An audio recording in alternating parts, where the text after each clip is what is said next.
Today we're going to have a whole variety of speakers talking about mobile technologies and mobile marketing.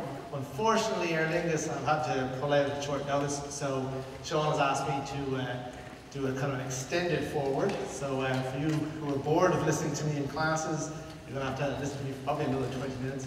For you who don't know me, well, hopefully you'll enjoy this presentation. So I'm just going to make some observations really about the lineup that we have today talking, and hopefully string them together in terms of the context of what we want to achieve today at GetMobile. So typically when we're talking about mobile, particularly from a strategic perspective, we think about mobile in terms of the 4 C's: communication, content, cash, and credentials. And in the context of Ireland, it's a great market because in one respect, we're still at a very, very low level in terms of how we use technology, particularly mobile technology. You know, we make a lot of use of voice, but even in the context of mobile marketing, we're very early in our stage using things like robocalling. You see in the US elections with Obama and the Republicans using automated voice services. SMS. There's already very high open rates, very successful marketing strategy. Again, some people think they get a lot of spam on SMS. Actually, our usage of SMS for marketing is very low. And then as we move up in terms of technology complexity, to mobile internet, email marketing, games, mobile video, mobile lifestyle, there's still a lot of room to do lots of interesting things on it. And what's more important, we're still early in the communication content spectrum of these things.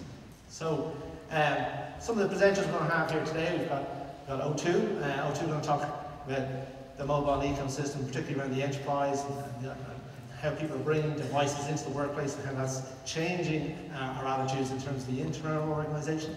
We've got Microsoft talking about the devices and software devices and how that's changing the ecosystem around platforms and software. Then as we move into content, we've got Redmond Software here today. We're going to talk about their experience developing content, particularly apps. And then as we move through that, Ogilvy will be here talking about mobile marketing. And then as we move into cash, we've got Helix. And Helix were one of the big innovators in Ireland in payment, electronic payment. And they're going to come here today to talk about Helix Fire, which is their new product that they're bringing to market to compete with the likes of Square in the US. Then finally, credentials in terms of what does it mean to actually use mobile and how it transforms industries. And we've got a really good speaker, Johnny Walker, who's a practicing surgeon, but also one of the leading innovators in mobile. So, just to talk about something, sometimes size does matter.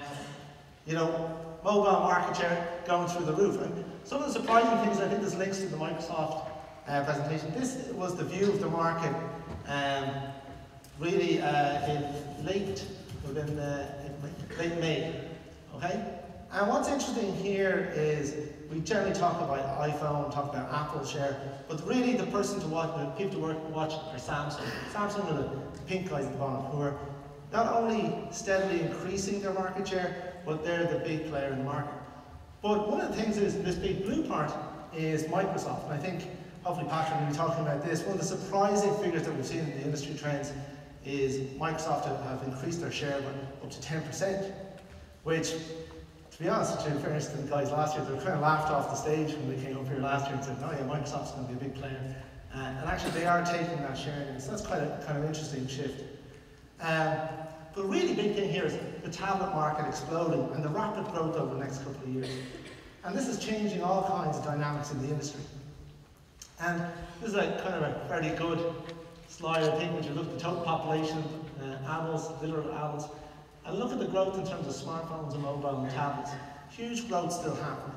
So one of the things that I want to get across today is we run this event because mobile is such a growth thing. And to be honest with you, this might be the last year we run it as a separate event because the convergence around mobile and social and ubiquitous computing is so dominant now, separating it out is nearly pointless in one respect. And there's still loads of growth in emerging markets. Myself and Sean and a couple, we brought a group of students out to India 2 years ago, just after they deregulated the mobile market there. And we were trying to, we have a picture, we couldn't find the picture of 5 people on the back of a moped, which in itself was a good picture. But 3 of them were watching Bollywood films on mobile phones. And these were feature phones, they were pretty old phones, you know. And then the other side of that was, we just came back from Japan, and we thought, we'll go to Japan, everyone's going to be using the latest technology. And no, 80% of people using feature phones. So iPhones are only starting, smartphones are only starting to emerge in some of those markets. So there's huge growth. You know, when we look at revenue per download, particular games, fastest growing market, not the US. The US is the biggest market. Fastest growing market, South Korea. So these are huge opportunities, particularly for Irish graduates, Irish companies, and the industry as a whole. And this is a big trend. Actually, Patrick, you're using 4G today? Yeah, so it is. So one of the things now is 4G is here. We've got 4G, you might see 4G LTE. 4G is ultra fast mobile. And this is a transformational thing because it skips and leapfrogs technology basis. So, you know, I don't know about you guys. I know I've been a customer of Vodafone for a very long time. I know O2 are here, but we've been a customer of Vodafone for a long time. Their mobile broadband sucks. I mean, you're in your house and you're just going, wow, it's like going back to the late 90s. Things are just really, really slow. Whereas with ultra-fast 4G, it just goes really fast. And the actual experience is quite different. You have to have a Star Wars picture and everything. There's going to be growth around new devices. And, you know, Google Glass is certainly shaking things up, you know. I mean, the fact that they cannot ship enough units and it's $1,500 a unit says a lot. I mean, and let's face facts, you're buying something that makes you look quite idiotic, to be honest with you. It's a fashion statement and a mobile device.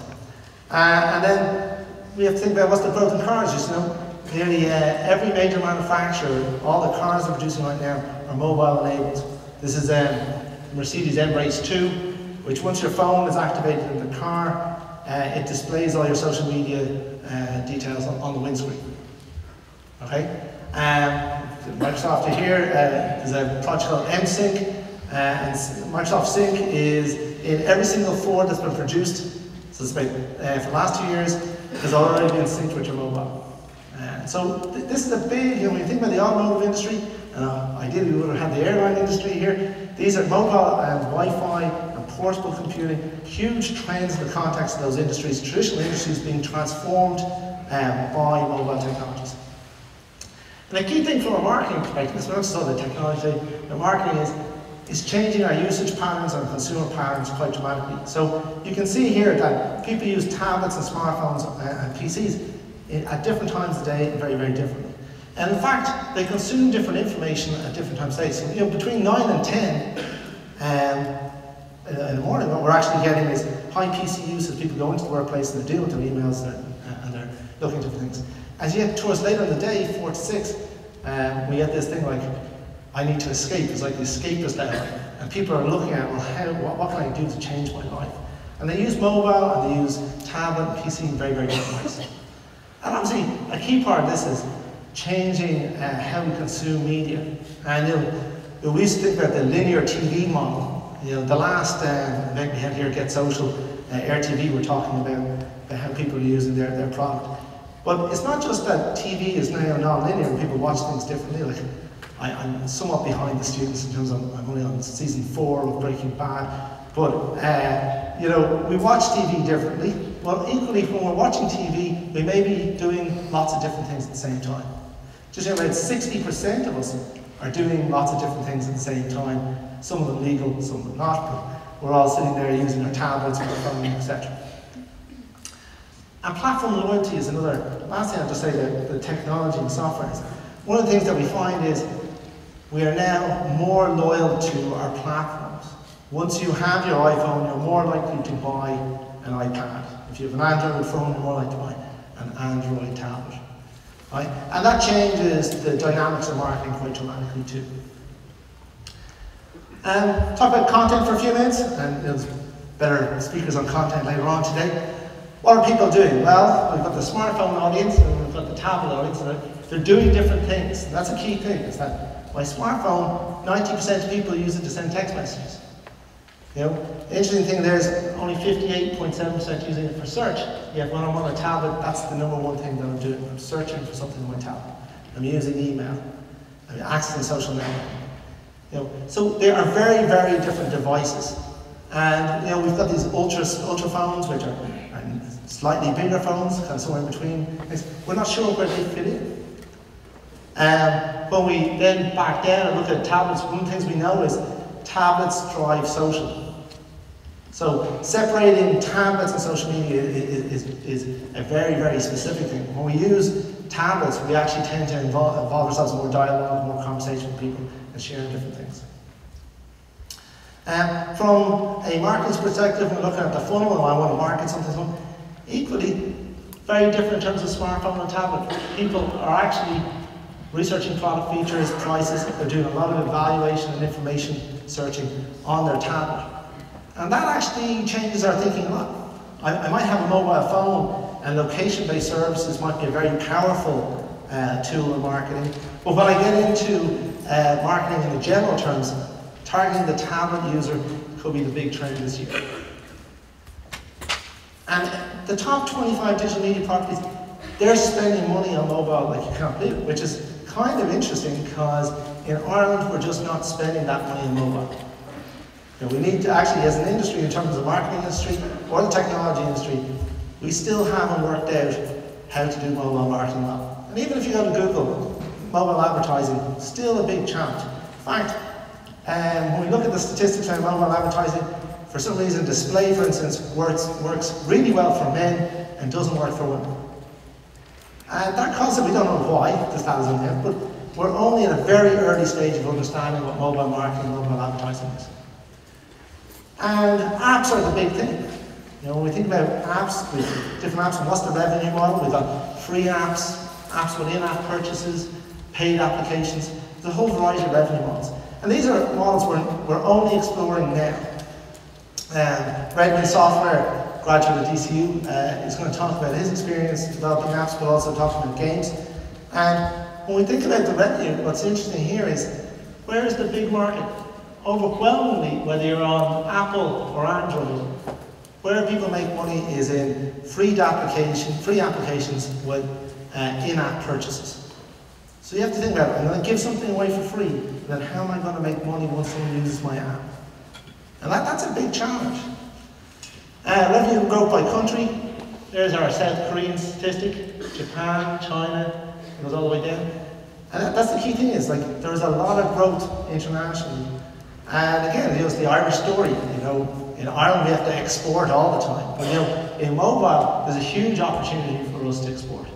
And you know, as we move through some of these statistics, what are people downloading? Games. By far it's games. Games, then entertainment, then photography. And by revenue, it's games. So when people talk about apps, games are a huge part of it. A huge part of the story is social and games. And just to give you an idea of the popularity of games, it doesn't matter where you're from. But if you're talking about huge markets, China is the big market. And you know what? The interesting thing is, Chinese people will consume Irish games, American games, it doesn't matter. And it's great to actually see there's lots of people developing games, because the game industry is one of those industries that Ireland could really succeed in. You know, we have a cultural narrative that's around storytelling and games, and I think we can really succeed in that. You know, I always show this picture as like for location-based services and commerce, and you know, I want to sell something. Mobile has this great opportunity, in particular for people who are locked into a location, restaurants, hotels, etc. Look, you can identify someone who's within 30 meters of your venue. But, you know, can they pay? And one of the things that Helix is going to talk about later is the marketplace in your hand. How do we convert mobile into cash? You know? And in America, where mobile commerce, particularly mobile payment, is a bit along the lines, maybe 2 years down the line, you're seeing already people are doing retail purchase, fast food, mass transit, etc. And we see that, you know, we've only just literally introduced contactless payment in DCU, not through your mobile, through a contactless card, but in fact, everyone has a mobile. And part of the problem is the industry is slow to take this up. You know, there aren't huge compelling reasons for Visa to suddenly go, I need to partner to do this. You know, so the key thing here is that there's a huge opportunity here for companies. That's why we're really excited to have Helix here, because Helix are the Irish company trying to deal with mobile payments. And the funny thing is, Stripe, which is the Collison brothers, another Irish company, all now in the US, trying to deal with making e-commerce better than mobile commerce. So Ireland actually has a good track record on this. And obviously people like PayPal are based here, etc. So there's huge opportunities as we go forward. In the States, you know, companies like Starbucks, they've integrated these really into their plan. So, you know, they have Square, which is very similar to Helix Fire, and instead of queuing up to get your coffee in the morning, literally you have your Square device, you plug in your coffee, skip the queue, collect your coffee, walk out the door. For Starbucks, that's increasing revenues dramatically. People don't have to queue up, so customer service satisfaction is much higher. Key thing is they're selling more product. Location-based services like Foursquare, someday they'll make some money, I'm not sure how, but Foursquare is there, and it's a way of building awareness and building loyalty with your customers. And then there's next, you know, things like Instagram. So we have mobile photo sharing, and then, you know, other things. The key thing here is we're only starting to understand what these mean. And what's kind of interesting is this idea of showroom. So it's changing the physical retail location as well, in terms of people are walking into stores, they're looking at products, they're immediately evaluating the best price they can get on their mobile, and then walking out. If you own a retail store, it's changing what your business model is dramatically, to the extent that you're now just a showroom and not necessarily a sales. And what does that mean for manufacturers? Does that mean manufacturers have to buy the retail outlets? Does it mean how people are compensated is going to be different? It certainly means there's a change in retail and how we do that. Even if you take something like Tesco. Tesco in the UK now have a whole load of what they call dark stores. Literally, they're huge buildings, no staff, or very little staff, and basically it's a place where you order your stuff online or on your mobile, and you literally just collect your food and collect your product. You know, it's changing even grocery retail dramatically. And to put it into context, Ireland is miles behind that particularly. We're just, you know, in online groceries and mobile groceries, we're probably 20% lower than the EU average. So there's a lot of work to do in that area. Anyways, now for something completely different. This is Joan. Joan is going to be our guest chairwoman for today, the MC. Joan is the CEO of the Irish Internet Association. We're delighted to have her here for the first time at one of our DCU conferences. And I'm going to hand over the MC role to her. I hope you enjoyed the rest of today, and if you want to get in touch or you want to get any of the reports or data that I featured in my slides, they should be on Twitter now at Theo Lynn. Right, thank you very much.